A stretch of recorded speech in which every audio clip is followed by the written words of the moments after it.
مولانا بشیر احمد گنگوئی نے کیا لکھا فتاوی رشیدیہ میں؟ مولانا حسین احمد مدنی رحمۃ اللہ علیہ نے کیا لکھا اپنے مکتوبات میں؟ اور حضرت مولانا احمد رضا خان صاحب نے اپنی کتاب میں کیا لکھا ہے کہ جو معاویہ کو بھونکے وہ جنگل کا کتا ہے؟ نہیں لکھا؟ تمہارا بھائی کیسے ہے وہ؟ تم بھی جنگل کے کتے ہو؟ ہمارا کچھ نہیں لگتا والی حضرت معاویہ کے خلاف اتنی سی بکواس بھی کرتا ہے۔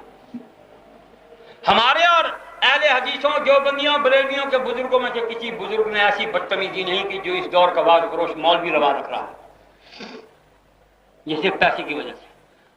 کس جگہ سے ان کو نکالو کہ ظالموں، اندر معاویہ ہے تو باہر معاویہ، تیرے صفا وجود کے گوہر معاویہ،